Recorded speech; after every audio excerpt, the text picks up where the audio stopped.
오늘 말씀을 통해서 우리가 권면을 받고 있는 것을 여러분 느끼십니까? 성경이 뭐라고 말합니까? 여호와께 감사하고 그리고 여호와의 구원을 찬양하라, 이 노래를 부르라 라고 하는 권면을 우리가 받고 있는 것을 우리는 보게 됩니다. 여기 보면 여호와 하나님을 찬송하는 자리로 우리를 초대하고 있는 말씀입니다. 그런데 이 말씀에서 우리는 두 가지 내용을 생각할 수 있습니다. 첫 번째는 이 구절을 통해서 믿는 사람들, 구원받은 사람들, 교회가 해야 할 가장 중요한 일 하나를 우리에게 상기시켜주고, 여러분들이 잊고 있었던, 저와 여러분이 잊고 있었던 교회가, 구원받은 자가, 성도가 해야 될 가장 중요한 일이 뭔지 가르쳐주고 있을 뿐만 아니라, 반대로 두 번째는 그와 동시에 세상 사람들이 교회를 향하여 비난하고 있는 내용 중 하나도 우리는 파악할 수가 있습니다. 먼저 이 비난부터 좀 파악을 하려고 합니다. 세상 사람들이 교회를 향하여, 예수 믿는 사람을 향하여 비난하고 있는 내용 중에 하나가 뭔지 아세요? 그건 뭐냐면 왜 그렇게 우리를 귀찮게 하느냐라고 하는 것입니다. 왜 자꾸 예배하러 오라고 그러냐? 왜 자꾸 기도하라 그러느냐? 왜 자꾸 교회 나오라 그러냐? 왜 자꾸 예수 믿으라고 그러냐? 왜 자꾸 성경 공부하라고 그러냐? 등등의 이러한 초대, 초청, 그리고 이런 권면들에 대해서 세상 사람들은 거부하고 싫어한다는 것입니다. 네. 여러분, 세상 사람들이 이렇게 이야기합니다. 아니, 우리는 언제 당신 보고 술 마시라 그랬습니까? 담배 피라 그랬습니까? 아니면 내가 하고 있는 취미 골프하라 그랬습니까? 아니면 내가 지지하고 있는 어떤 정당을 지지하라 그랬습니까? 나는 예수 믿는 당신들한테 이래라 저래라 안 하는데, 내가 불교를 믿든 내가 교회를 안 다니든 나는 여러분들한테 이래라 저래라 권면하지도 않고 그러지 않는데, 왜 당신들 예수 믿는 사람들은, 교회 다니는 사람들은 왜 자꾸 우리 보고 교회 다니라 그러고 예수 믿으라 그러고 예배하라 그러고 성경 읽으라 그러고 왜 그렇게 하십니까? 라고 하는 비난을 우리는 생각할 수 있다라고 하는 것입니다. 그러면서 그들은 그렇죠.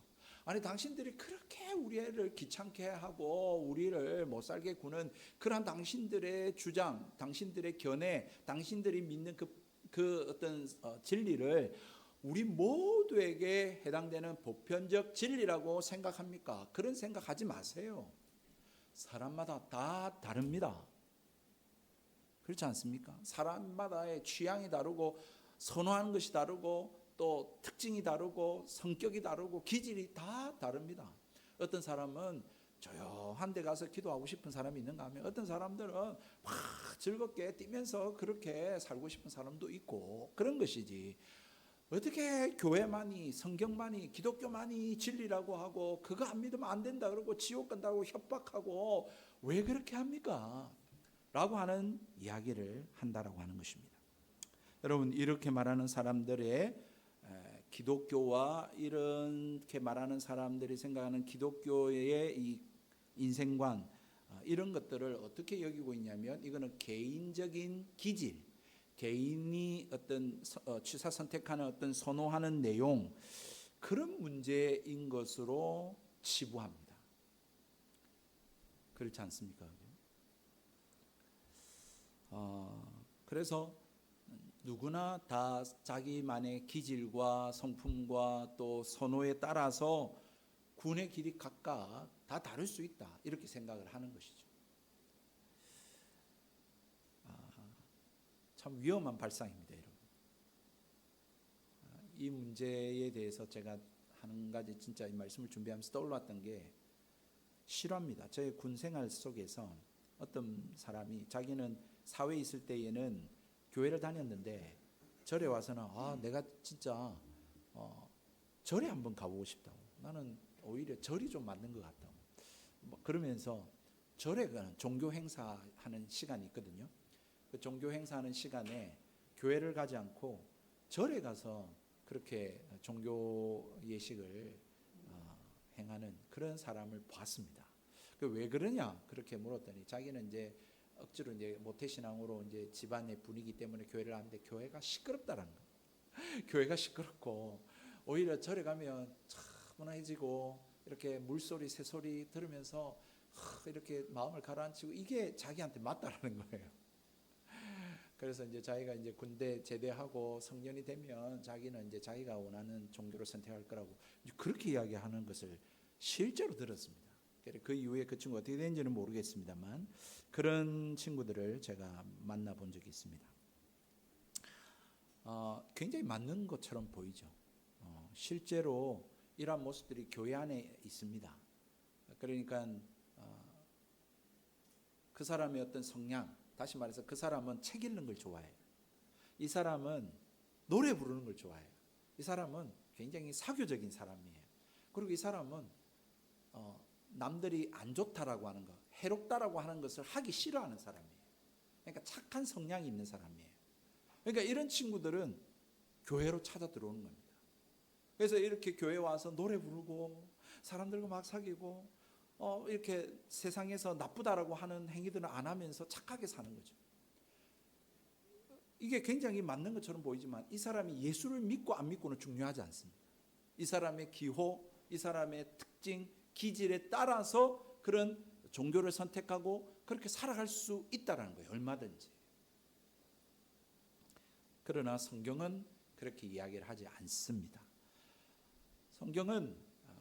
성경에서 이야기하는 것, 어떤 기독교는 어떤 기질만의 어떤 특정한 성향만의 사람들의 종교가 아니라 동서사방에서부터 동서남북으로부터 오는 사람들이 하나님을 예배하는 것이고, 그런데 어떤 하나님을 예배한다?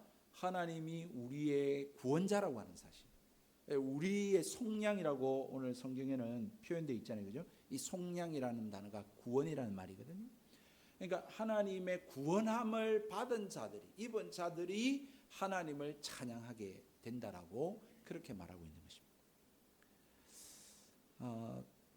기질, 특징, 성향, 선호에 따라서 그렇게 하나님을 믿고 찬양하고 예배하고 그러는 것이 아니라 그런 것들을 다 초월해서 어떤 사람이든 어떤 기질의 사람이든 어떤 성향의 사람들이든 그 사람이 여호와 하나님의 구원을 경험하고 난다면 이렇게 하나님 앞에 나와 하나님의 인자심을 찬양하고 여호와의 구원을 노래할 수밖에 없다라고 하는 것을 이 시인은 이야기를 하고 있는 것이죠. 시편 107편이 굉장히 좀 길게 43편까지 시편치고는 제법 긴 편입니다. 그럼에도 불구하고 이 짜임새가 너무 기가 막힙니다. 여러분들도 아마 주의 깊게 읽으신 분은 반복되는 구절이 있다는 것을 보셨을 것입니다. 이 반복되는 구절로 보면 5단락으로 나눌 수가 있습니다. 이 5단락으로 나눌 수 있는데 4단락은 각기 다 다른 처지에 놓인 내 인생을 보여주고 있고, 그리고 한 단락은 수미상관처럼, 그래서 이렇게 우리가 하나님 여호와 하나님의 인자하심과 구원을 찬양할 수밖에 없는 이유에 대해서 마지막 결론을 내려주고 있는 단락으로 그렇게 구성이 되어져 있습니다. 참 저는 성경을 보면 재미있습니다. 목사라서 그런지 모르겠습니다만은 기독교는 인생을 깊이 있게 관찰합니다. 깊이 있게 관찰할 뿐만 아니라 이 관찰을 통해서 발견한 그 일들에 대해서 그 근원을 살핍니다. 피상적으로 그냥 이렇게 외형적으로 나타나는 그 어떤 일들만을 바라보는 게 아니라 그 원인이 뭘까, 그 근원에 뭐가 있을까라고 하는 것을 그렇게 찾아냅니다. 그리고는 그것을 이야기해 주죠. 여러분들도 상식적으로 잘 아실 거예요. 밖으로 나타나는 어떤 증상이 있습니다. 증상이 있다라는 것은 무엇을 의미할까요? 그 어떤 안에 원인이 있다는 것을 말해 주고 있죠. 예를 들어서 기침을 합니다. 기침하는 것에는 여러 가지 원인이 있을 수 있습니다. 그렇죠? 그런데 콧물을 흘리네요. 그러면은 우리는 보통 너 감기 걸렸네 라고 이렇게 이야기합니다. 그래서 우리는 어떤 나타나는 증상을 통해서 저 사람은 어떤 병에 걸렸다, 어떤 원인이 있다라고 하는 것을 우리는 대충 의학 상식으로 합니다. 그런데 여기에 위험이 있을 수 있죠. 콧물 흘리고 기침한다고 해서 다 감기만은 아닙니다. 다른 더 큰 질병도 있을 수 있습니다. 그래서 꼭 이제 병원에 한번 가볼 필요가 있죠. 여러분 등등 이와 같이 성경은 밖으로 인생을 살아가는 사람들의 어떤 밖으로 드러나는 증상들을 이야기를 해주고, 그리고 그 증상들에 대한 근본적인 원인, 그 내재되어 있는 질병에 대해서도 성경은 이야기해 줍니다. 왜 사람들이 싸울까요? 왜 사람들이 염려, 걱정, 근심할까요? 왜 사람들은 두려움에 쌓일까요? 왜 사람들은 서로를 이렇게 못 잡아먹어서 안달일까요? 등등, 이 세상에서 모두가 겪고 있는 인생의 문제점들, 아우성들, 외침들, 그 부르짖음들, 그러한 현상들, 징후들에 대해서 이야기를 해주고, 그것에 대한 깊이 있는 고찰을 통해서 그 증상의 원인이 무엇이다라고 하는 것을 말해주고 있는데, 성경이 말해주는 바가 무엇입니까? 그것이 바로 모든 인생에게는 죄가 근원이다라고 가르치고 있다는 사실입니다. 여러분, 기독교는 특별한 성향 기호를 가진 사람들의 어떤 그러한 취향의 종교가 아니라고 말씀을 드렸습니다. 하나님 앞에서 인간은 사실은 다 하나이며 똑같은 존재입니다. 어떤 존재입니까? 죄인이라고 하는 존재라는 것이죠. 그 사람이 얼마나 배웠든, 얼마나 가지고 있든, 어떤 외모를 가지고 있든, 그 사람이 백인이든 흑인이든 어떤 인종의 사람들이든 하나님 앞에서는 하나의 존재요, 똑같은 존재인데, 그것이 뭐라고요? 다 하나님 앞에서 죄인이라고 하는 사실입니다. 모든 인생은 이 죄라고 하는 큰 질병을 가지고 있고, 그 질병으로부터 나타나는, 드러나는 증상과 그러한 양상들이 다르게 나타날 뿐이라는 것입니다. 오늘 성경에 그러한 내 인생, 네 가지의 어떤 그 체험, 네 가지의 인생을 살아가는 사람들을 묘사해 놓고 있습니다. 이 네 가지의 체험, 이유, 이러한 다른 사람들의 인생은 각각이 다 다른 원인과 질병이 있다라는 것을 보여주는 것이 아니라, 다만 이 인간이 모두가 가지고 있는 이 죄라고 하는 근본적인 큰 질병, 이 한 가지에 따른 네 가지의 증상일 뿐이다라고 하는 것을 이야기해 주는 것입니다. 그러면 그 네 가지 인생을 한번 볼까요? 간단히 살펴보겠습니다. 첫 번째 인생은 4절부터 9절까지입니다.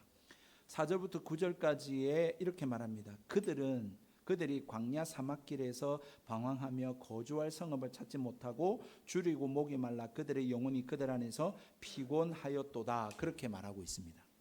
여러분, 인생을 살고 있는데 헤매이고 있네요. 그리고 거할 성을 찾고 있습니다. 그런데 발견하지 못해서 줄이고 목마르다라고 말합니다. 이 시편의 기자는 이 사실을 어떻게 보면 40년 광야 떠돌이를 했던 이스라엘 백성을 떠올렸을 수도 있고요. 그리고 이 시편이 제5권이라고 되어 있잖아요. 그러니까 후대에 쓰여진 겁니다. 다시 말해서 바벨론 포로 이후에 쓰여지고 집대성된 성경으로 볼 수가 있는데, 다시 말하면 70년간의 바벨론 포로 생활을 하고 귀환한 이스라엘 백성을 두고 염두에 두고 이 표현을 썼을 수도 있습니다. 그 이유가 어떻든 간에 이 말씀을 드리는 것은, 어쨌든 아무튼 인간들이 이 영적인 순례를 하면서 진리를 찾고 쉴 곳을 찾고 만족을 찾고 이렇게 광야의 삶을 살아가는 것은 다 똑같다라고 하는 것을 말해주고 있다라고 하는 사실이죠. 어떤 유형의 사람들은 진짜로 이렇게 인생에 대해서 관심이 많습니다. 저는 이 유형에 사실 속한 사람입니다. 인생에 대해서 관심이 많아요. 인생이 뭘까? 우리는 어디서부터 태어났고 우리는 왜 살까? 우리는 인생을 살다가 끝은 어디로 갈까? 라고 하는 등의 이 인생에 대해서 깊은 관심이 많은 사람입니다. 그래서 이 답을 얻지 못하니까 이 답을 얻기 위해서, 그래서 만족함을 얻고 이젠 됐다, 답을 얻었다, 인생의 쉴 곳을 찾기 위해서, 그 거할성을 찾기 위해서 먼 여행길을 떠나는 사람입니다. 이런 사람들은요, 철학자들이나 또는 어떤 그 사상가들이나 또 이 인생에 대하여 어떤 깊은 주제를 가지고 이야기하는 소설이나 그런 고전들이나 이런 책을 읽기를 좋아합니다. 좋아하고 그런 주제의 강의들도 듣고 거기에 관심이 많은 사람들. 그런데 그렇게 오랫동안 해보지만 그들이 내린 결론들은 뭘까요? 모른다라는 것이죠. 철학을 공부한 모든 분들도 인생이 뭡니까? 모른다. 그렇습니다. 모든 여러분 사상가들도 인생, 이 삶은 모르겠다라고 하는 것이 다 공통된 답입니다. 여러분, 그래서 궁극적인 이 인생에 대한 의미나 목적이나 목적지에 대해서 아는 바가 없구나, 내가 알 수가 없구나라고 하는 것을 모두 다 깨닫습니다. 그리고 내가 광야에 있구나. 인생은 각자가 그냥 목표를 정하고 목적을 정하고 의미를 정하고 그렇게 그냥 각자 도생하는 거구나라고 하는데 이르게 됩니다. 그런 사람들을 주변에 살펴보니까 몇 사람 안 돼요. 몇 사람 안 되다 보니까 이 사람은 어떤 착각을 하냐면 내가 선구자와 같구나라는 생각을 갖습니다. 내가 이런 것들을 탐구하고 깊이 연구하고 이렇게 찾아내어서 이 인생길을 가는 사람들한테 내가 좀 이렇게 선구자적인 역할을 해줘야 되겠구나 라고 하는 생각을 갖습니다. 그리고는 또다시 이 여행길을 나섭니다. 그러면서 그런 삶에 만족하고 살아갑니다. 그런 소망을 가지고 살아갑니다. 그럼에도 불구하고 이 사람은 만족함이 없습니다. 그리고 목마르게 됩니다. 그리고는 피곤해 지치게 됩니다. 소양이 없다는 사실도 알게 되고 한도 끝도 없다는 생각을 결론적으로 하게 됩니다. 그러면서 한편의 사람들은 이런 생각도 합니다. 차라리 그냥 여행을 아예 시작을 안 했으면 좋았을 뻔했다. 그런 생각합니다. 무슨 말이냐면 그날 아무 생각 없이 그냥 다치는 대로 주어진 대로 그냥 내 주어진 삶에 최선을 다하고 그냥 살아갔으면 좋았을 뻔했다. 뭐 한다고 답도 없고 한도 없고 끝도 없는 이 질문에 내가 사로잡혀서 여기에 빠져서 내가 살아왔는가. 차라리 아무 생각 없이 그냥 주어진 대로 사는 사람이 제일 행복한 사람이다 라고 하는 생각을 가지고 마음을 가지고 그렇게 답을 내리고 사는 사람이 있다는 것입니다. 이렇게 다양하게 나타납니다. 이런 유형의 사람들은 어쨌든 이런 모든 사람들의 그 마음속에 깊은 갈망과 그 소원들을 다 해소해 주지 못하는 것이 이 세상입니다. 답을 내리지 못하는 것이 현실입니다. 그래서 이런 사람들 중에 크게 두 분류로 나타나죠. 한 분류는 그냥 냉소주의에 빠집니다. 그래서 그냥 뭐 각자 알아서 사는 거야. 인생 답 없어. 뭐 인생 뭐 있나 하면서 그냥 알아서 사는 것이고, 한 사람은 하나님 하면서 하나님 앞에 부르짖습니다. 하나님 답을 좀 내려주십시오. 인생이 뭡니까? 하나님 왜 이 세상을 만드셨습니까? 하나님 내 인생 어떻게 살아야 합니까? 라고 하면서 하나님께 나오고 부르짖고, 그래서 하나님 앞에 자신의 삶을 맡기는 그런 사람이 있는 것이죠. 이게 첫 번째 유형의 사람, 아까 말씀드렸던 4절로부터 7절까지의 사람의 모습입니다. 두 번째 유형을 볼까요? 10절에서부터 16절까지 묘사되어 있는 사람입니다. 다른 모습이 나오죠. 거기에는 흑암과 사망의 그늘에 앉으며 공고와 쇠사슬에 매임은 하나님의 말씀을 거역하며 지존자의 뜻을 멸시함이라 라고 이야기를 합니다. 그러므로 그가 고통을 주어 그들의 마음을 겸손하게 하셨으니 그들이 엎드려져 돕는 자가 없었도다. 참 이 사람은 철두철미하게 어디에 갇혀 있고 묶여 있는 사람입니다. 쇠사슬에 매여 있습니다. 창문에는 쇠빗장이 단단히 걸려 있습니다. 밖은 모두 논문으로 되어 있습니다. 감옥과 같은 것이죠. 그렇게 표현되어 있습니다. 이것이 오늘 이 세상을 살아가는 우리의 실상이라는 것입니다. 여러분 한번 가만히 생각해 보십시오. 우리도 내가 태어나서 엄마 아빠라고 하는 사람에게서부터 우리가 돌봄을 받습니다. 그런데 한편으로는 그분들의 가치관과 습관과 그들의 사상들을 주입받는 겁니다. 이거 하면 안 돼, 저거 하면 안 돼 등등의 이야기들을 이렇게 해야지 저렇게 해야지. 특히 대한민국에 태어난 사람들은 어릴 적부터 어떤 교육을 받습니까? 도덕적이고 윤리적이고 예의범절이라고 하는 것을 배웁니다. 아빠가 숟가락 들기 전에는 숟가락 들면 안 돼. 여러분들도 그거 배웠나요? 내가 안 가르쳤나? 등등 이런 것들을 배우죠.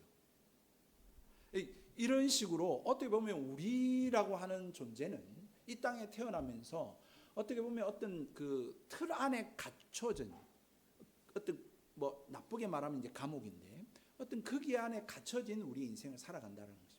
학교도 마찬가지죠. 여러분, 그러다 보니까 우리 안에 어떤 나쁜 습관, 나쁜 생활들에 대해서도 익숙한 경우들이 많죠. 분명히 이거 하면 안 돼, 저렇게 하면 안 돼 하는데 우리는 항상 이 반감이 일어나서 꼭 그걸 한번 해보고 싶은 거예요. 뜨거운데 손 대지 마 그랬는데 한번 손 대보고 싶은 거예요. 뭐 그렇게 했을 때 아무런 이상이 없거든요. 그러면 어떻게 합니까? 그 일을 계속 하는 겁니다. 학교에서 담배 피지 말라고 그러죠. 그런데 학생들은 꼭 피고 싶습니다. 한번 피워봅니다. 피우는데 별로 나쁠 거 없거든요. 당장 내가 죽는 것도 아니고 뭐 큰 병에 걸리지도 않아요. 그런데 가오 있어 보이죠. 아이들 말로. 그러면 이상하게 꼭 그 습관들을 들여 그렇게 한단 말이에요. 이런 것들이 세대마다, 성별마다, 사람들마다 다 있는 거죠. 없는 사람 아무도 없습니다. 나쁜 생각, 나쁜 말, 나쁜 마음, 나쁜 행동, 나쁜 습관, 이런 것들이 사람마다 다 다르지만, 정도의 차이는 있을지 모르겠지만 다 그러한 삶들을 살아가고 있고 거기에 갇혀 있다는 것입니다. 나중에 나이가 들면 어떻게 합니까? 안 해야지, 이거 안 해야 되겠다 하는데, 여러분 그것에 잘 벗어날 수 있나요? 나이가 좀 들어보신 분, 그죠? 이거 안 해야지, 이거 나쁜 거야, 이렇게 하니까 안 좋네 라고 생각하는데 안 하게 되던가요? 또 하게 되는 거예요. 이런 말 안 해야지 하는데 이런 말이 잘 안 고쳐져요. 이런 생각이 잘 안 고쳐져요. 우리는 우리 자신도 모르게 어디 안에 갇혀 있고 묶여 있고 크게 끌려가고 그 안에서 살아가고 있는 우리의 모습을 발견하고 있는 것입니다. 이건 누가 도와줄 수도 없어요. 누가 도와주려고 옆에서 잔소리 하는데 어떻게 느낍니까? 내가 알아서 할게. 좀 지적질 좀 그만해. 잔소리 좀 그만해. 이렇게 나오는 거죠.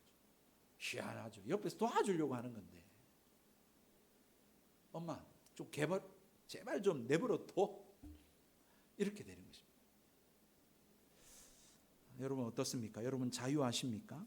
정말 여러분들의 마음, 생각, 말, 행동, 습관, 생활 속에서 안 좋다고 세상 사람들이 말하는 것도 내가 여기서 벗어나고 싶은데 여러분 어떻게 잘 벗어나십니까? 그래서 여러분들 삶을 바꾸십니까? 습관을 바꾸십니까? 태도를 바꾸시냐고요. 여러분 그렇게 못하는 것입니다. 근데 이 첫 번째 모습하고 둘째 모습이 좀 다른 것 같죠. 첫 번째 모습은 지성적이고 진리를 막 탐구하는 사람이고, 두 번째 모습은 뭔가에 갇혀 있었어요. 어떤 습관이나 어떤 안 좋은 그러한 것에 갇혀 있는 사람이에요. 그래서 자유가 없는 사람처럼 보이죠. 둘이 좀 달라 보여요. 그런데 달라 보이지만 아니요, 둘 다 똑같습니다. 어떤 부분이 똑같냐고요? 둘 다 실패자라고 하는 데서 똑같고요, 둘 다 절망적인 상태에 빠졌다라고 하는 데 있어서는 똑같습니다. 그래서 부르짖죠.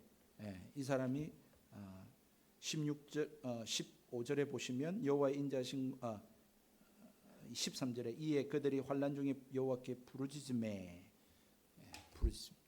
어떤 사람은 거기에 그냥 묶여가지고 살아가는 사람이 있는가 하면, 어떤 사람은 여기에서 벗어나고 싶어요. 하나님 제발 도와주세요. 나 이렇게 안 살고 싶어요 라고 부르짖는 사람이 있다는 것으로 나타납니다. 세 번째 유형으로 가봅시다. 17절에서 22절까지 말씀입니다. 미련한 자들은 그들의 죄악기를 따르고 그들의 악을 범하기 때문에 고난을 받아 18절 그들은 그들의 모든 음식물을 싫어하게 되어 사망의 문에 이르렀도다. 여러분 이 사람이 모든 음식물을 싫어합니다. 그리고 사망의 문에 이르렀다라고 그렇게 표현되어 있습니다. 이 사람은 어떤 사람인 것처럼 보여요? 아마도 이 사람은 지금 무엇인가의 질병으로 말미암아 병상에 누워있는 그런 사람의 모습임을 우리는 보게 됩니다. 이 사람은 지성인도 아닙니다. 그렇다고 어떤 것에 묶여있는 그런 노예도 아닙니다. 그런데 이 사람은 비참해져 있고 초췌해져 있고 죽어가고 있는 사람의 모습을 묘사해 놓고 있는 것이죠. 분명히 이 사람은 뭔가 기대하는 바가 있었어요. 뭔가 소원하는 바가 있었어요. 목적이 있었어요. 그렇게 막 달려갔던 것 같아요. 그런데 그것이 이루어지지 않았어요. 얻을 수가 없었어요. 상실하게 되어졌어요. 그러다 보니까 이 사람은 지금 이제는 아무것도 하지 못하는 상태에 이르렀어요. 먹는 것도 싫어요. 살고 싶지 않아요. 이제 그냥 누워가지고 초췌해져가지고 이제 끝났다라고 하면서 그렇게 손 놓고 있는 그러한 사람의 모습을 묘사해 놓고 있는 것이죠. 이 사람은 아마도 어떤 누군가 특별히 사랑했던 것 같아요. 이 사람은 어떤 물건이나 어떤 야망이 있었던 것 같아요. 그런데 그가 소망했던 그 사람이 죽었거나 떠났거나 배신을 했거나 아니면 자기가 이루려고 했던 그 어떤 소망과 야망이 무너졌거나 이루지 못하게 됐거나 거기서 크게 벗어났거나 아마 그런 어떤 인생에 걸었던 가장 큰 희망의 근거가 무너진 것 같아요. 박살난 것 같아요. 깨진 것 같아요. 그러니까 이 사람은 더 이상 먹는 것도 싫고 이제 사망의 문에 이르게 되는 그런 상태에 놓이게 됐다는 것입니다. 아마 이 사람은 스스로 막 일어나 보려고 했을 거예요. 마음을 위로하고 다른 사람들이 이야기를 듣고 그렇게 했을 텐데 그것들이 다 소용이 없었던 것이죠. 이 세 번째 유형의 사람도 첫 번째 사람이나 두 번째 사람이나 다를 바 없이 큰 슬픔과 비참함과 참담한 상황 가운데 이르게 됐다는 것입니다. 이 사람 역시 두 분류 나타날 것입니다. 그렇게 혼자서 절망 가운데 사는 사람이 있을 것이고 한 사람은 하나님 앞에 부르짖으면서 하나님 나 이제 어떻게 살라고요? 어떻게 살라고 내 이 사랑하는 사람을 내 곁을 떠나게 하십니까? 어떻게 하나님 나의 이 소망의 근거를 하나님 무너뜨리십니까? 라고 하면서 하나님 앞에 부르짖고 하나님만이 해결해 주실 수 있다라고 그렇게 찾는 사람으로 나뉘게 될 것입니다. 마지막 네 번째 인생을 보십시다. 23절에서부터 31절까지에 나와 있는 마지막 인생입니다. 참 이 세 경우와는 조금 다른데요. 이 사람은 바다에 풍랑이는 이 모습들을 겪게 됩니다. 위에서 이리저리 흔들립니다. 떠난 이는 무력한 배 한 척이 있고 그 배 안에는 절망적인 상태에 있는 딱한 사람들이 들어있는 것입니다. 이 모습에 대해서는 더 이상 부연 설명하지 않아도 될 겁니다. 우리 모두 자신의 죄악된 그러한 정욕과 그런 어떤 열정에 사로잡혀 있어서 우리는 인생을 살면서 이리저리 부딪히며 살아갑니다. 이 배처럼 말입니다. 이렇게 저렇게 구르는 어떨 때는 확 올라갔다가 또 어떨 때는 푹 떨어지고 이런 풍랑이는 인생 바다 가운데 살아가는 우리의 모습을 잘 묘사해 주고 있습니다. 그런데 참 딱하죠. 이 인생을 우리가 좌지우지할 수 없다라고 하는 사실인 것이죠. 이 풍랑인 바다에서 우리가 컨트롤 해보려고 하는데 이 풍랑인 바다를 우리가 컨트롤할 수가 없어요. 이것을 우리말로 한마디로 말하면 무엇이라고 말할 수 있습니까? 내 인생 내 마음대로 안 되는 것입니다. 그런 모습을 보게 됩니다. 우리는 이 인생을 지배할 능력이 전혀 없습니다. 앞에 세 경우와 똑같습니다. 근본적으로 이 내 인생의 경우가 모두 똑같습니다. 모두 무기력하고 모두 실패하고 모두 참담한 일의 결과에 도달하게 됩니다. 인생을 직면하십시오. 사망과 영원한 세계를 직면하게 됩니다. 하나님과 하나님의 어떤 인간으로부터 기대할 수 있는 모든 문제에 직면하게 됩니다. 이것은 그 어떤 누구도 차이가 없습니다. 저나 여러분이나 똑같습니다. 자, 이제 결론입니다. 이런 가운데서 누가 여호와께 감사하고 누가 하나님의 구원을 찬송할 수 있겠습니까? 누가 그럴 수 있겠습니까? 시편의 기자는 말하고 있는 것이죠. 다 내 인생이 다 다른 것 같지만 다 동일한 공통적인 그러한 일들이 있다. 이 내 인생은 다 인생에 직면한 사람들이다. 이 사람들은 다 절망에 직면한 사람들이다. 다 무기력하다는 사실을 그들이 깨달은 사람들이다. 그런 사람들이고 그들이고 마지막 그들은 다 하나님 앞에 나아가 부르짖은 사람들이다. 그 고통의 문제를 하나님 앞에 가지고 나와서 외친 사람들이다. 이런 사람들이 여호와의 인자하심을 노래하고 여호와의 구원하심, 속량하심을 노래하게 될 수밖에 없다. 이러한 사람들이 동서사방에서 모여서 하나님을 찬양해야 마땅하다라고 말씀하고 있는 것입니다. 말씀 맺겠습니다. 사랑하는 성도 여러분, 제발 부탁입니다. 인생을 피상적으로 살지 마시고 진짜 인생에 대해서 한번 진지하게 생각해 보시면 좋겠습니다. 죽음에 대해서 진짜 한번 심각하게 한번 생각해 보시면 좋겠습니다. 하나님, 신과 이 세상과 영원한 세상에 대해서, 영원한 세계에 대해서 한번 깊이 있게 생각해 보시면 좋겠습니다. 언제까지요? 이 세상 앞에, 이 우주 앞에, 이 하나님 앞에, 이 인생 앞에, 이 죽음 앞에 내가 아무것도 아니구나, 내가 아무것도 할 수 없구나 라고 하는 철저하게 내 자신의 무기력감을 느낄 때까지, 철저하게 내가 내 인생을 컨트롤할 수 없는 존재구나, 내게는 그럴 능력이 없구나, 나는 정말 아무것도 아니구나 라고 하는 생각이 들 때까지 여러분 한번 진짜 생각해 보십시오. 진짜 정말 우리는 아무것도 아닙니다. 저는 아무것도 아닙니다. 그리고는 여러분 절망에 빠지지 말고, 포기하지 말고, 인생 그럼 별거 없네, 내 마음 살자, 그러지 마시고 그 문제를 가지고 하나님 앞에 나오십시오. 하나님 앞에 부르짖으십시오. 하나님이 모든 문제의 해결자이십니다. 사람은 그렇게 고백할 때 하나님을 찬양하게 될 것입니다. 왜요? 하나님은 어떠한 분이시기 때문입니까? 이런 절망과 부르짖음과 고통 속에 이 깨달음을 얻었다라고 하나님 찬양할 수 있는 게 아니에요. 그때는 한숨이겠죠. 그런데 한숨이 변하여 노래가 되는 일들이 있습니다. 그게 뭐냐면 하나님을 만날 때 말입니다. 어떤 하나님? 인자하신 하나님. 우리가 마음대로 살았습니다. 마셔라, 부어라, 먹어라, 내 마음대로, 여러분 내 육신의 즐거움과 쾌락을 위하여 하나님이 없다라고 하면서 마음대로 살았습니다. 하나님을 모욕했습니다. 하나님을 멸시했습니다. 하나님을 무시했습니다. 여러분 그렇게 살아도 살아있네요. 그렇게 해도 하나님이, 내가 절망 속에서도 하나님 날 포기하지 않으시고, 그렇게 하나님 앞에 돌아와서 하나님, 저는 사실 지옥불에 던져질 수밖에 없는 땔감과 같은 존재임에도 불구하고, 진짜 하나님 지으신 이 토기장이가 깨뜨려도 아무 말할 수 없는 그런 존재임에도 불구하고, 그렇잖아요.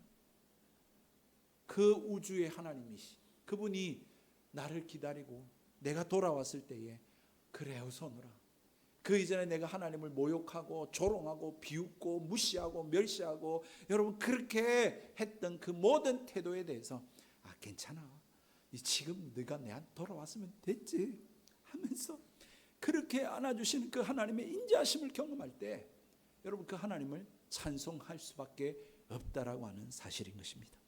여러분 그 주님 앞에 나오십시오. 그 주님을 찾으십시오. 그 주님 안에 거하시지 않겠습니까? 그 주님을 가까이 하시지 않겠습니까? 그 주님과 함께하며 한번 인생을 살아보시지 않겠습니까? 여러분 그 하나님이 인자하시게 우리를 받아줄 뿐만 아니라 두 번째 이유는, 노래하게 만드는 이유가 그 하나님 우리의 삶을 변화시켜 주시고 우리를 만족의 항구로 인도해 주신다라고 하는 사실입니다. 여러분 그 각 구절마다 그 사실이 나와 있지 않습니까? 여러분 제가 7절, 9절, 14절, 16절, 20절, 29절, 30절 제가 읽지 않아도 여러분 하나님이 우리를 인도하십니다. 바른 길로 인도하십니다. 9절에는 뭐라고 말하고 있습니까? 좋은 것으로 우리를 채워주십니다. 14절에 뭐라고 말하고 있습니까? 우리를 흑암에서 인도해 내시고 우리를 얽어맨 줄을 끊으십니다. 여러분 16절에는 그렇게 말합니다. 20절에는 뭐라고 말합니까?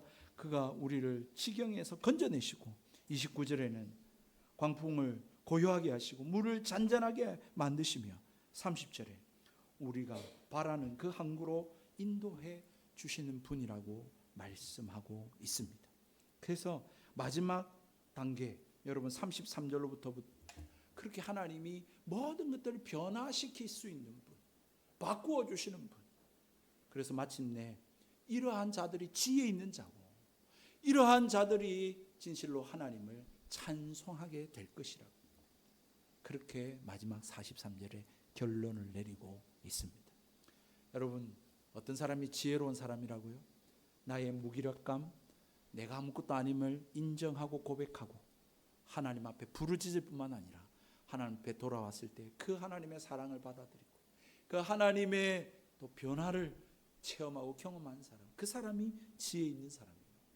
그 사람이 하나님을 궁극적으로 찬송하게 될 것입니다. 여러분 지금 어떤 상황인지 저는 잘 모릅니다. 어떤 처지에 있는지 저는 모릅니다만 여러분, 저와 여러분이나 한 가지 분명한 사실은 하나님 앞에 나아가자라고 하는 사실입니다. 하나님께로 돌아가자는 사실입니다. 하나님 우리를 사랑하십니다. 우리를 기다리십니다.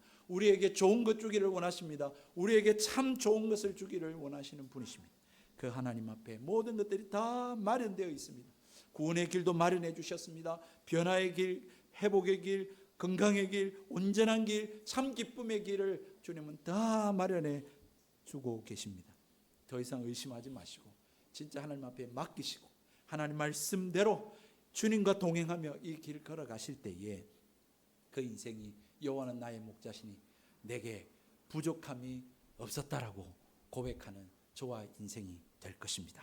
우리 그렇게 함께 하나님을 찬양했으면 좋겠습니다.